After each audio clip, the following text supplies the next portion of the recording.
There is a whole lot to love about the Pixel 8a. Google's newest A-series phone is a smaller and cheaper alternative to last year's Pixel 8 and Pixel 8 Pro, taking many of the best features of the top-end device and cramming them into a mid-range phone costing $499. Arriving 6 months after the flagship Pixels and 6 months before the expected announcement of the Pixel 9, the Pixel 8a is more than just a mid-generation stepping stone. The phone gets Google's fastest Tensor G3 processor as expected, which brings with it access to many of the headline-grabbing AI features previously exclusive to the most expensive Pixels. That means the Pixel 8a gets clever photo editing tools like the Best Take, which lets you tap on friends' faces in group photos to pick a better expression and achieve the perfect shot.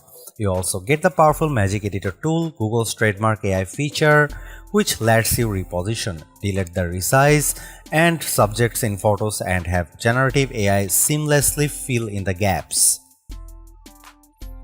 At $499, Google's newest affordable Android phone occupies an awkward position in the Pixel range. It does pretty much everything the Pixel 8 can, but with the Pixel 8 regularly on sale for as little as $550, the cheaper Pixel 8a looks like less of a bargain. Setting aside the potential to pick up the original Pixel 8 at a discount, we can still say that the Pixel 8a is remarkably good value for money. Here is our review. The Pixel 8a costs $499, which is a relief for our American viewers, but now Australia knows how we felt last year. In the US, that's the same as the Pixel 7a cost a year ago, but £50 more in the UK and $100 more in Australia. Google raised the price for the Pixel 7a in the US but kept things stable for Americans this year, and that's great because the Pixel 8a feels like a better value than ever before. Google is offering 7 years of Android OS updates for the Pixel 8a. Let's be honest, you probably won't have this phone in 7 years, but somebody might, and they will get the latest software. Whether you pass this down to a kid or trade it for your next phone, the Pixel 8a should last longer than before, and that's a huge vote of confidence from Google. Android phones don't hold their value as well as Apple iPhones, and while longevity isn't the biggest reason, having longer support could help Android's reputation, which could improve value in the long run. Don't wait, the Pixel 8a is worth buying now. In the past I recommended waiting for a sale, but this feels like a phone that performs above its price range, so there is no reason to wait if you want one now. For the same price, you can get a OnePlus 12R. While there is much to recommend that phone, I think most people should stick with the Pixel 8a. The OnePlus 12R is faster with a bigger, better display. It has a huge battery and it charges much faster than almost any other smartphone you can buy, let alone the Pixel 8a. The OnePlus 12R isn't water resistant though, so it's less durable, and that makes a huge difference to me. It also doesn't get the same 7 years of Android OS updates, and OnePlus isn't even trying to make AI features that compete with Google in terms of software. OnePlus does a nice job, but Google still rules the Android roost. The Pixel 8a has the same Tensor G3 chipset as the two more expensive Pixel 8 phones. It comes with 8GB of RAM, just like the Pixel 8. In processor and graphics benchmarks, performance was effectively identical between the Pixel 8a and Pixel 8.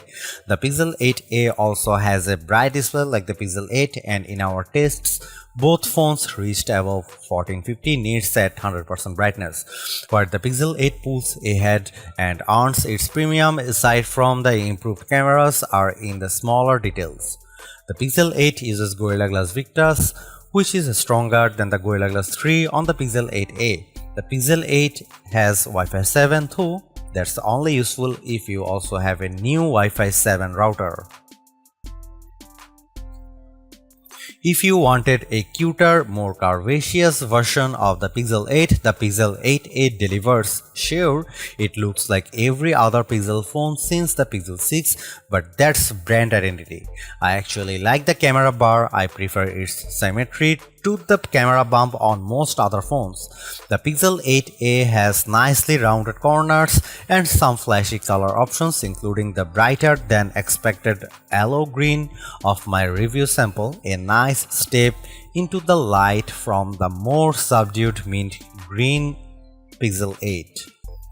The back is plastic, not glass, but the matte finish and great colors make it look much more premium than the ugly plastic phones of yore. Glossy plastic is out, the Pixel 8a is in. Otherwise, it's a Pixel, and you know what that looks like by now. It looks like every other Pixel.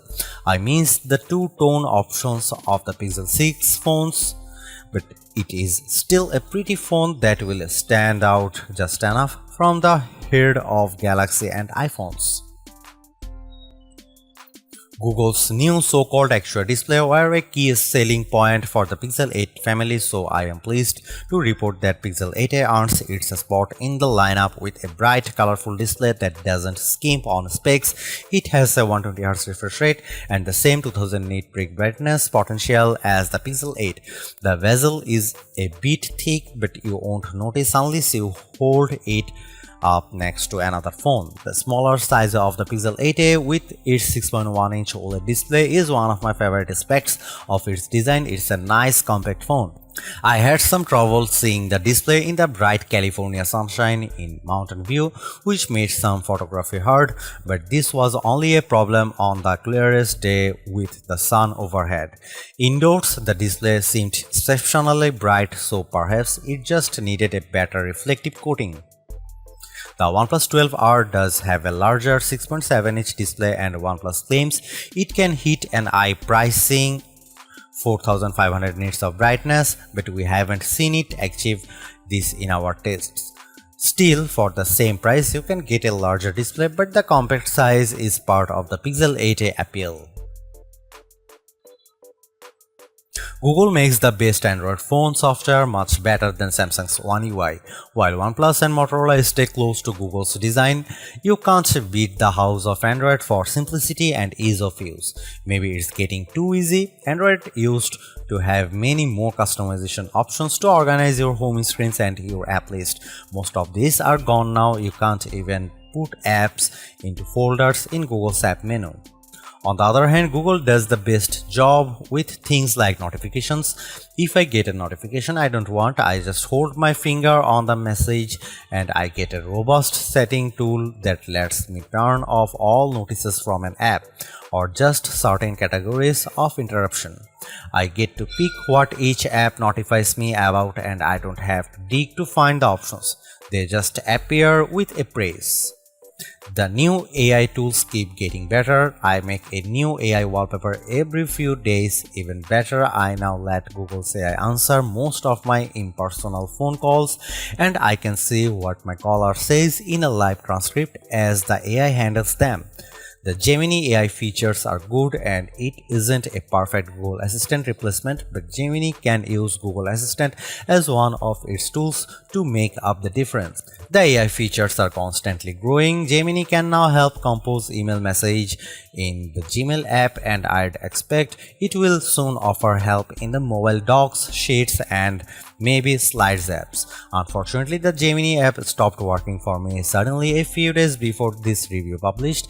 I have reached out to Google to make sure that this is an isolated issue, and I will update if I get a response. The Pixel 8a also carries forward the best of Google's AI image editing in Google Photos. You get the classic Magic Eraser and the newer Magic Editor AI features as well. The reason it can handle all these features is because the processing is done by Google in the cloud. You will eventually be able to load the Gemini Nano language model onto the phone to handle some generative writing locally, but it will be hidden as a developer option. I suspect that's more because of the audience and target market for this bargain phone and not because of any performance deficit. Will Google really support the Pixel 8a for 7 years? I had concerns, so I spoke to Google before this phone arrived at my door. Google's Pixel's reps assure me they have a roadmap for Tensor G3 phones that will last 7 years. In 2031, the Pixel 8a will retire with Android 21 on board because Google has a plan Android Yellow Cake perhaps. Google's Pixel A series phones are usually an easy pick for the best bargain camera phone because they are unfuzzy and produce great images that are perfect for sharing online. By that I mean they don't look great if you zoom in too close, but for viewing on smaller screens the Pixel 8a makes photos that look surprisingly good. How good? To test the Pixel 8a camera, I compared photos against the Pixel 8 Pro, Google's best camera phone and one of my favorites. The photos were remarkably similar. If I didn't zoom in on a shot, I often couldn't tell which photo was taken by the Pixel 8a and which by the Pixel 8 Pro. Google's color and light balancing are nearly identical on both phones. Only in the darkest conditions was the Pixel 8 Pro advantage clear. To compare with the Google Pixel 8 Pro, here is a sample that shows more detail from the Pro camera, but both images look good. The color and lighting is very similar across both devices. Here you can see some camera samples of Google Pixel 8a.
The Pixel 8a is my new favorite bargain phone, and if you need a new phone for less, the Pixel 8a gives you more than you would expect. You get Google's latest and greatest mobile AI tools plus 7 years of Android updates in a package that's colorful and durable. You won't find so much of the future in any other phone that's this affordable.